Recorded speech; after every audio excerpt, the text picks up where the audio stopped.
예, 오늘이 우리 교회 설립 6주년 기념주일입니다.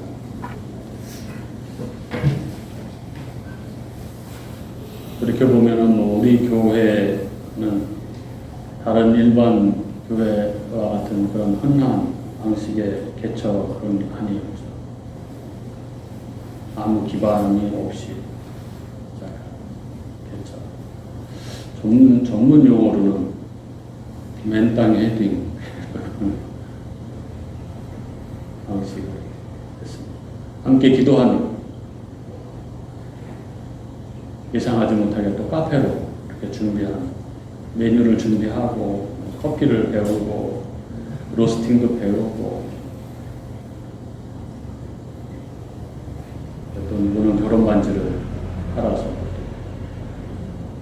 호텔, 그렇게 우리 모두 발로 뛰면서 열심히 준비했습니다. 그리고 첫 예배를 여기서 드렸죠. 그 첫 예배의 감격이 아직도 선명합니다. 그렇죠? 네. 바로 그제 같습니다. 그렇게 시작한 교회, 겉으로 보기에는 사람들이 뭔가 해서 시작한 것 같이 보였습니다. 그러나 오늘 본문에 비추어 보면 분명해집니다. 교회는 사람이 시작하는 일이 아니다. 우리가 오늘 교회 설립 6주년을 맞아서 오늘 말씀 안에서 이 땅에 처음 교회가 어떻게 탄생하고 있는지를 보면서 교회란 무엇인가에 대해서 확인하는 시간이 되었으면 합니다. 먼저 문맥을 살펴보면은 부활하신 예수님은 40일 동안 제자들에게 하나님 나라를 가르치시고 그들이 보는 앞에서 하늘로 올려져 가셨습니다. 그렇게 예수님의 육체의 임재가 사라지는 순간 공동체는 공허와 두려움 속에 놓였습니다. 그동안 믿고 따르던 지도자가 이제 가시적으로 눈앞에 보이지 않는다는 것은 공동체에게는 큰 불안이었습니다. 그리고 예수님을 따르던 그 많은 사람들, 그 수천의 무리는 다 흩어지고 이제 마가의 다락방에는 120명만 남아 있었습니다. 또한 가룟 유다의 배신과 비참한 죽음은 공동체에 큰 상처를 남겼죠. 그리고 그 상처를 봉합하듯 제비를 뽑아서 마띠아를 세우고 짓고 그랬습니다. 계속되는 로마의 압제와 위협 속에서 내일을 예측할 수 없는 그런 상황이었습니다. 그 가운데서 그들이 가진 것은 오직 하나였습니다. 예수님의 말씀. 예루살렘을 떠나지 말고 아버지가 약속하신 것을 기다리는 것이었습니다. 언제 오실지는 알 수 없지만 그저 그 말씀을 붙들고 기도하는 것이 그들의 선택이었습니다. 그들은 흩어지지 않았고 마음을 같이 해서 한 마음으로 기도했습니다. 눈에 보이는 힘도 확실한 미래도 없었지만 오직 말씀 하나 붙들고 그들은 기도했습니다. 그리고 바로 이 지점에서 오늘 본문을 이어집니다. 예수님께서 승천하시고 한 열흘쯤 지난 오순절이었습니다. 1절에 보면 이렇게 적고 있죠. 오순절 날이 이미 이름에 그들이 다 같이 한 곳에 모였더니. 오순절은 초실절, 첫 주수, 그 초실절로부터 50일째 되는 날. 예수님 부활로 시작해서 정확히 50일째 되는 날입니다. 성경은 예수님의 부활을 첫 열매로 보는 것이죠. 딱 그 50일째 되는 날. 그날에도 그들은 한 곳에 모여서 기도하고 있었습니다. 그런데 그때 갑자기 하늘로부터 급하고 강한 바람 같은 소리가 있었습니다. 2절은 이렇게 적고 있죠. 호련히 하늘로부터 급하고 강한 바람 같은 소리가 있어 그들이 앉은 온 집에 가득하며, 그 하늘로부터 급하고 강한 바람 같은 소리가 그들이 앉은 온 집에 가득했다. 이렇게 기록합니다. 그 소리가 어땠는지, 얼마나 엄청난 소리였는지 짐작이 되죠. 그리고 그것은 분명히 하늘로부터 임하는 소리였습니다. 뿐만 아니라 동시에 불의 혀처럼 갈라지는 것들이 각 사람 위에 하나씩 임하여 있는 것이 그들 눈에 보였습니다. 3절은 이렇게 적고 있습니다. 마치 불의 혀처럼 갈라지는 것들이 그들에게 보여 각 사람 위에 하나씩 임하여 있더니. 이 이상한 현상은 귀로, 청각으로, 그리고 눈으로, 시각으로 그들이 다 경험한 것들이었습니다.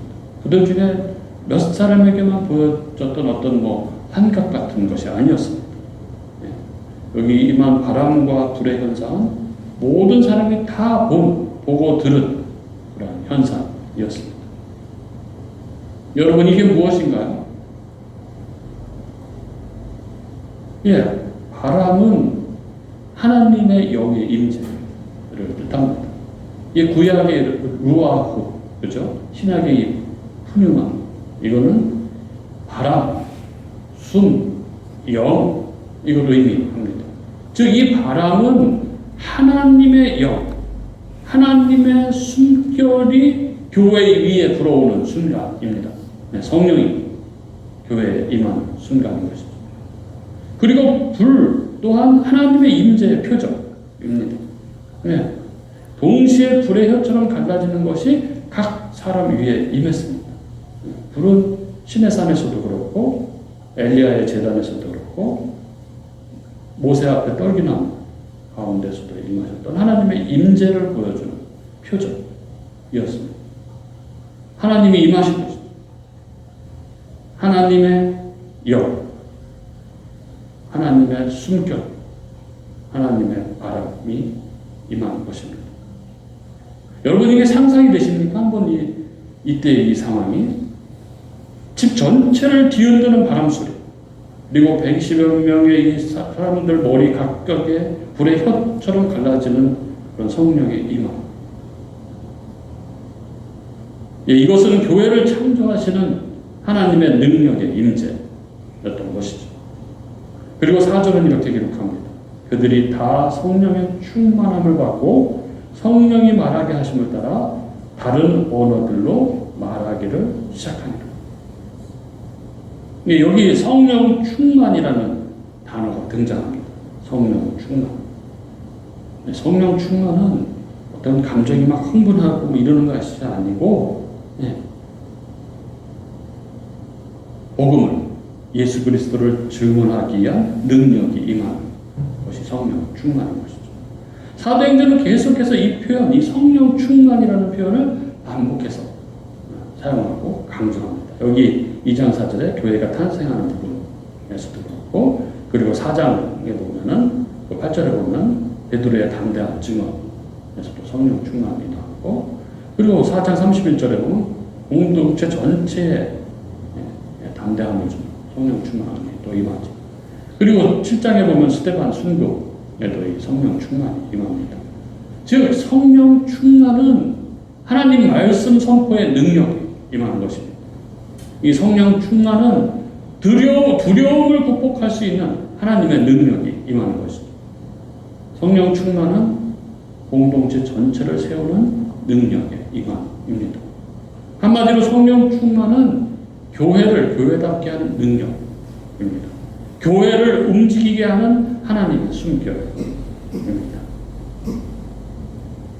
그리고 이 성령 충만은 즉시 구체적인 열매를 낳았습니다. 제자들이 각기 다른 언어로 말하기 시작을 한 것이죠. 너무나 신비한 일이 벌어진 것이죠. 이것은 단순한 기적이 아니라 교회가 어떤 공동체인지를 드러내는 신학적인 선언이라고 할 수 있습니다.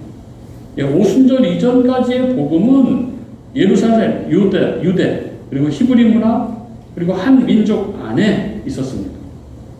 그러나 이 오순절에 성령이 말하게 하심을 따라 다른 언어들로 말하기 시작했다는 것은 이제 이 복음의 방향이 고정된 민족의 경계를 넘어서 전 세계로 열렸다라는 선언입니다. 하나님께서 각 나라 사람들에게 이 복음이 들리도록 하셨습니다. 사도행전 2장 6절은 아주 매우 중요한 구절이라고 할 수 있습니다. 각기 자기의 모국어로 듣기를 놀랍게 여겼다. 이렇게 적고 있죠. 예. 제자들은 각기 다른 언어로 말했지만 결과는 사람들이 각자의 언어로 자기가 살던, 자기가 사용하던 언어로 복음을 듣게 된 것입니다. 이것은 단순한 음성의 기적이 아니라 성령이 그 복음을 각국의 사람들이 이해할 수 있는 언어로 바꿔서 전달하신 사건인 것이죠. 예, 성령의 사역은 언제나 이렇게 사람들 귀에 들리게 하시고, 그들이 이해하게 하시고, 그들의 마음에 닿게 하십니다. 오순절 예루살렘에 모였던 사람들, 그 디아스포라 유대인들은 살던 지역이 각각 다르죠. 사용하던 언어가 각각 달랐습니다. 메데, 바데, 엘람, 메소포타미아, 가파도니아, 본도, 로마, 각각 다 다른 지역에서 왔고 다른 언어들을 사용했던 사람들입니다. 그런데 그들에게 복음이 그들의 언어로 들렸던 것입니다. 참 놀라운 일이 벌어진 것이죠. 이렇게 복음은 이제 유대를 떠나 예루살렘을 떠나 열방을 향해서 나아가게 되었고, 교회는 처음부터 이렇게 지역 공동체가 아니라 열방 공동체로 시작되고 있었다는 것을 우리는 볼 수 있습니다. 그렇습니다. 교회는 열방을 향하여 복음을 증거하는 공동체입니다. 아무리 그 수요가 적은 개척교회라 할지라도 교회는 열방을 향하여 복음을 증거하는 공동체라는 것을 우리는 잊지 말아야 합니다. 예, 우리가 여러 가지 개척교회로서 여러 가지 연약하지만, 여러 가지 부족하지만, 그러나 선교사님을 꾸준히 기도로 또 물질로 섬기는 이유가 바로 여기에 있는 것이죠. 교회는 열방을 향해서 복음을 전하는 공동체이기 때문에 그렇습니다. 이렇게 갈릴리 사람들이, 여기 모였던 사람들이 각각의 언어로, 각 지역의 언어로 이렇게 복음을 전하는 이 일이 벌어지자 소동이 벌어졌습니다. 그걸 듣던 사람들이 소동이 벌어졌죠. 7절부터 13절에 보면은 사람들의 세 가지 반응이 나옵니다. 이 성령의 역사에 사람들은 세 가지 방식으로 반응을 했습니다. 첫 번째 7절, 8절 보면 놀람과 당혹이죠. 당혹함. 7절, 8절은 이렇게 적고 있죠. 다 놀라 신기하게 여겨 이르되 보라, 이 말하는 사람들이 다 갈릴리 사람이 아니냐? 우리가 우리 각 사람이 나는 곳 방언으로 듣게 되는 것이 어찌 됨이냐? 이렇게 말합니다. 예, 그들이 다 놀라 신기하게 여겼다, 이렇게 기록합니다. 예, 성령의 역사는 인간의 계산을 초월합니다. 인간의 이성적, 자연적 설명을 불가능하게 하죠. 예, 하나님이 하시는 일은 정말 신비롭습니다. 교회가 존재한다는 것 자체가 기적이고 신비 그 자체인 것이죠. 우리의 지난 6년의 여정 역시 마찬가지입니다.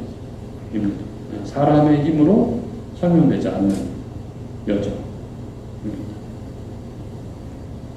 어떻게 아무 기반 없이 시작한 개척교회가 그 오랜 코로나 시기를 지난, 또 그동안의 여러 많은 일들을 거치고 지금까지 올 수 있었겠습니까? 너무나 신비로운 일이 아닐 수 없죠. 그리고 이어지는 9절, 12절을 보면 또 다른 사람들의 반응을 볼 수 있습니다. 여기에는 사람들의 경이로움과 또 복음을 향한 열린 마음을 볼 수 있습니다. 각 지역 출신의 사람들이 자기 언어로 복음을 듣게 되었던 것이죠. 그 디아스포라 유대인들이 자기 지역의 언어로 복음을 다 듣게 되는 것입니다. 그래서 그들이 12절에 이렇게 고백합니다. 다 놀라며 당황하여 서로 이르되 이 어찌된 일이냐, 이렇게 반응합니다. 이 반응은 단순한 놀람이 아니죠. 여기에는 이 놀라운 일을 해석하려는 마음이 있습니다. 하나님의 개입, 어떤 신비로운 개입을 직감하는 마음이 담겨 있는 반응입니다. 그들은 지금 열방이 하나님의 큰 일을 듣게 되는 새 시대가 열렸다는 사실을 어렴풋하게나마 감지했던 것입니다. 예, 성령께서 일하실 때 이렇게 반드시 마음이 열리는 사람들이 생깁니다. 교회는 사람이 설득해서 모이는 공동체가 아닙니다. 교회는 성령께서 그 마음을 열어주신 자들이 모이는 공동체입니다. 그렇게 우리에게는 소망이 있습니다. 성령이 충만히 역사하는 공동체, 그런 교회는 반드시 이렇게 성령께서 마음을 열어주시는 일이 있을 것이라는 것입니다. 어떤 사람은 말씀을 통해서 마음이 열리는 일이 있는 것이고, 어떤 사람은 고난 중에 하나님을 만남으로 그 마음이 열리는 사람이 있는 것이고, 그런 것이죠. 결국 그렇게 하나님이 사람들의 마음을 열어서 교회를 세워 가신다는 것입니다. 그리고 세 번째 반응이 있습니다. 13절이죠. 또 어떤 이들은 조롱하여 이르되 그들이 세술에 취하였다도. 이는 설명되지 않는 이 성령의 역사를 가볍고 비이성적인 것으로 치부하는 태도라 할 수 있습니다. 예.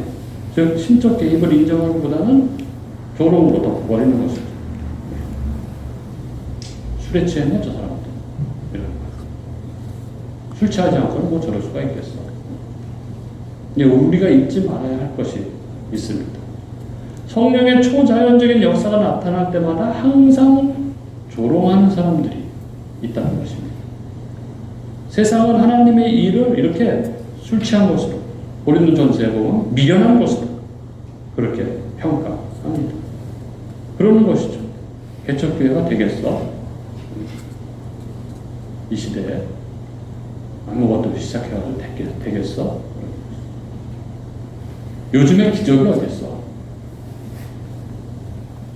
그 인원으로 뭘 하겠어?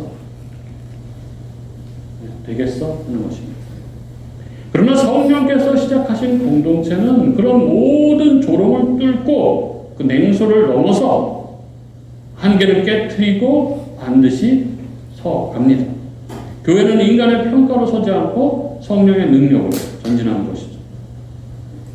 이렇듯 성령이 하셨다는 이 표지는 사람들의 반응 속에서 드러났습니다.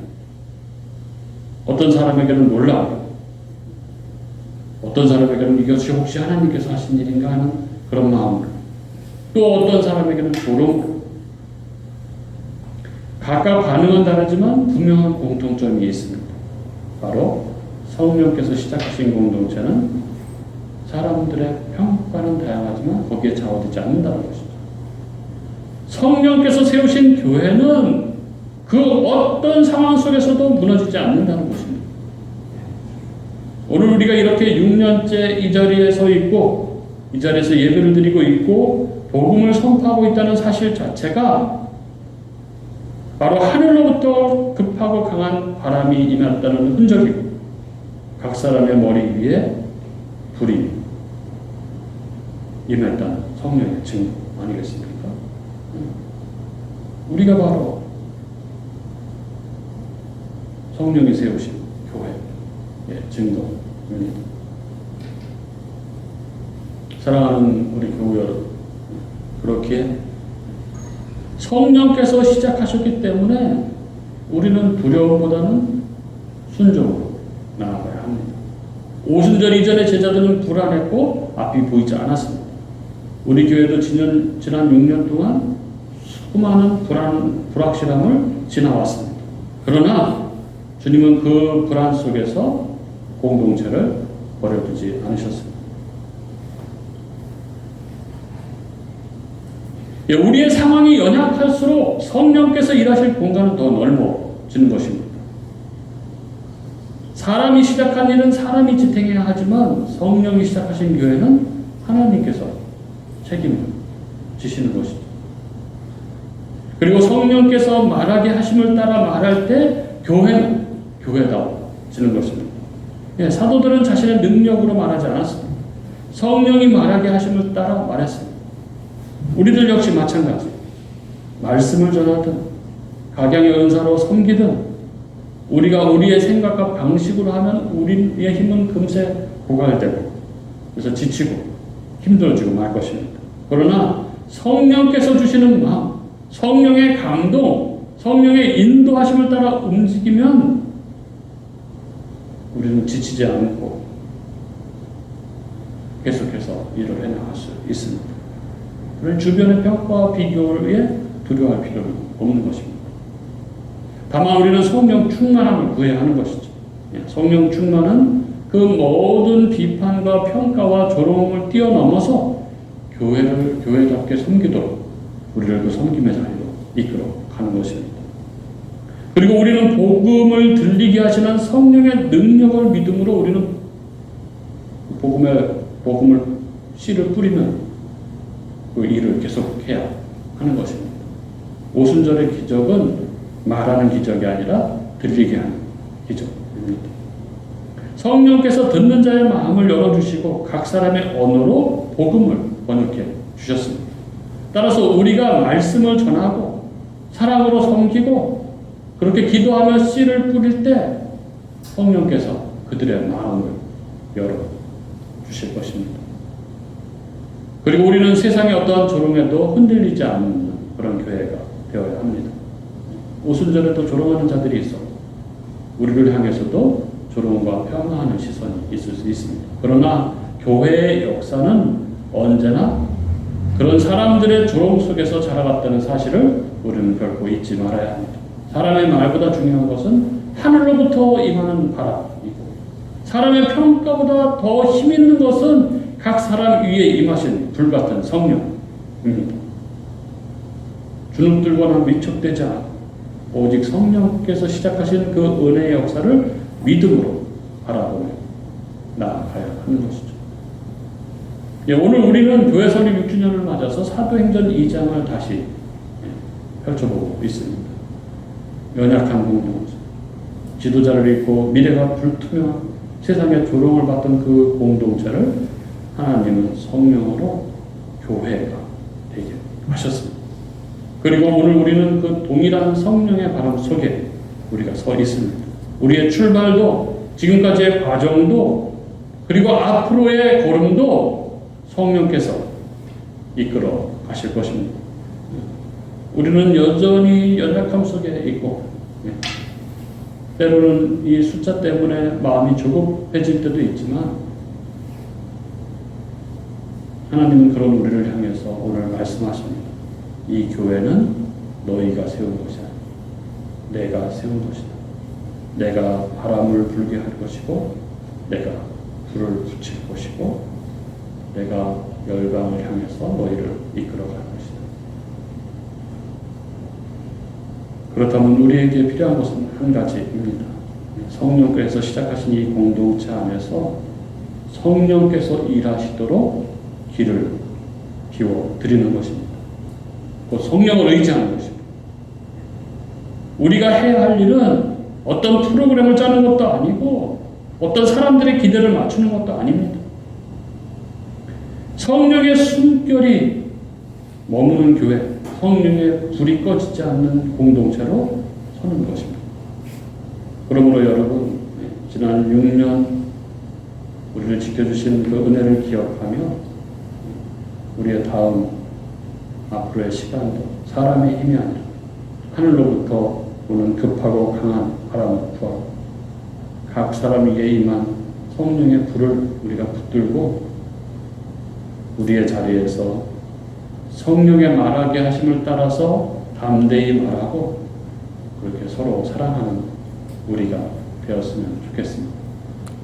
성령께서 시작하셨으니까 성령께서 반드시 이루실 것입니다.